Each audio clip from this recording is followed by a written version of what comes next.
मुझे बस एक ही लाइन बोलनी है कि भारतीय जनता पार्टी की सरकार किसी भी प्रदेश में हो और नरेंद्र मोदी जी की बिल्कुल क्लियर इंस्ट्रक्शन है कि कोई भी गलत आदमी, चोर हो, अपराधी हो, वो बचेगा नहीं वो। बट हम इतनी डिबेट कर रहे हैं, जो मैंने शुरू में बोलना चाहा, जब ये लोग मेरे ऊपर कूद पड़े, मैं ये बोलना चाह रहा था। आपकी बात आ गई, आपकी बात आ गई और मुद्दे पर वापस लौटते हैं। और एक बार मैं रुक करती हूँ अनुप्रिया जी, और अनुप्रिया जी उस वक्त आप तक मेरी आवाज शायद नहीं गई थी, आपकी आवाज नहीं आ रही थी, लेकिन मैं ये समझना चाह रही हूं कि क्या नीतीश जी एक ये मैसेज देने की कोशिश कर रहे हैं कि भैया मैं वनवास के मूड में नहीं हूं, अभी भी राजनीति बाकी है मेरे अंदर, खत्म नहीं हुई है। ये सख्ती दिखा रहे हैं, ये तलखी दिखा रहे हैं, यही कारण है कि कन्वीनर के नाम को लेकर उनकी चर्चा तेज हो गई है। लेकिन क्या जो कन्वीनर होगा वही पीएम फेस भी होगा? हिमानी जी, आप अगर माननीय मुख्यमंत्री जी का नाम ले रहे हैं तो शायद आप हम लिखते हैं माननीय मुख्यमंत्री जी की, माननीय मुख्यमंत्री, पूर्व मुख्यमंत्री की बात आप नहीं कर रहे हैं। तो संन्यास तो उन्होंने पहले भी नहीं लिया है। तो जो सवाल आप मुझसे पूछ रही हैं हिमानी जी, मैं आपको स्पष्ट कर दूं कि इंडिया अलायंस जिसकी चर्चा आज देश की मीडिया को है, बहुत चिंता है, और मैं खुशी जाहिर करती हूँ, धन्यवाद देती हूँ। आपको चिंता रहनी भी चाहिए, क्योंकि देश के अंदर में एक विपक्ष अगर मजबूत नजर आया है तो वो माननीय मुख्यमंत्री जी के कारण नजर आया है। और बीजेपी को भी जो चिंता हो रही है इंडिया अलायंस का, इसका फॉर्मेशन और सिर्फ किसी के कारण हो पाया है, तो माननीय मुख्यमंत्री जी की इच्छा शक्ति और उनके निर्देश पे चल करके आज पूरे देश में अलग अलग पार्टी के लोग ने एक मंच पे आने को स्वीकारा है। वो माननीय मुख्यमंत्री जी का दूरगामी सोच है। लेकिन बीजेपी को जो मुख्यमंत्री नीतीश कुमार जो फोबिया है ना, वो वैसा फोबिया है कि जिनके दिन की चैन, नहीं मैं बोल रहा हूँ, बीच में नहीं बोलिए कोई भी, आपका समय आएगा आप बोलेंगे, प्लीज। मेरा ये प्रश्न है कि नीतीश कुमार जी का स्वास्थ्य ठीक नहीं है, आप उन्हें मुख्यमंत्री भी बना के रख रहे हो, आप उन्हें संयोजक भी बना रहे हो। जिस व्यक्ति का स्वास्थ्य ठीक नहीं है उस पर जिम्मेदारी डालना ठीक नहीं है। ठीक है, ठीक है। अनुप्रिया जी वो कह रहे हैं कि नीतीश जी का स्वास्थ्य ठीक नहीं है, तो ऐसे में इतनी जिम्मेदारियां डालना क्या ठीक है?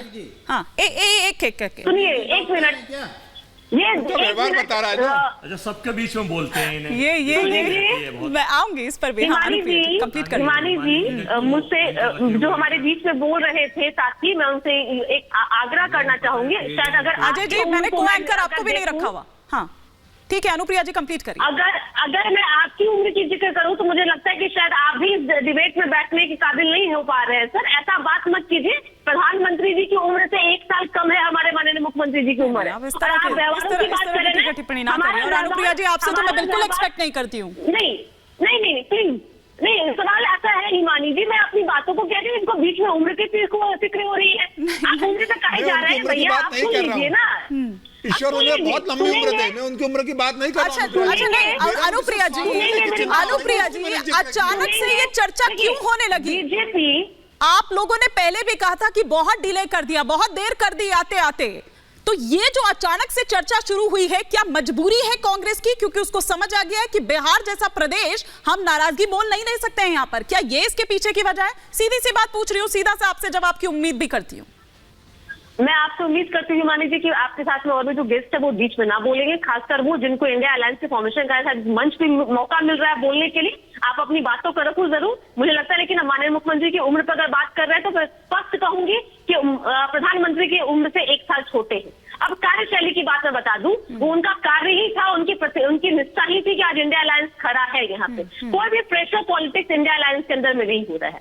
हिमानी जी, हमने जो भी बातें थी स्ट्रिक्टली हमने कांग्रेस को भी कहा कि आपने 5 राज्यों के इलेक्शंस को मद्देनजर कर देखते हुए आपने चुनावी जो प्रक्रिया है उसमें हम लोग स्लो हो गए हैं।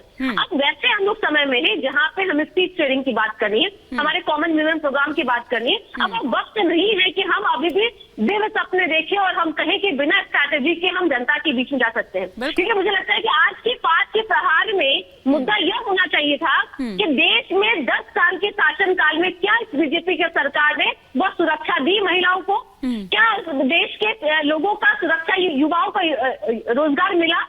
क्योंकि अगर मैं आपको याद दिलाऊं, हम नए वर्ष में और 1 जनवरी था कल, जिसमें मणिपुर में वहां गोली चली और 5 लोगों की मृत्यु हुई। अनुप्रिया जी देखिए, मैंने आपको मौका दिया, आपने मेरी सवाल का जवाब दिया, लेकिन देखिए हमारी बैठक, हम चर्चा किस पर कर रहे हैं, हमारा मुद्दा क्या होना चाहिए, एजेंडा क्या होना चाहिए, मेरे ख्याल से इसके लिए हमारे एडिटर्स हैं या हम हैं उसको चूज करने के लिए, तो उससे आप छोड़ दीजिए।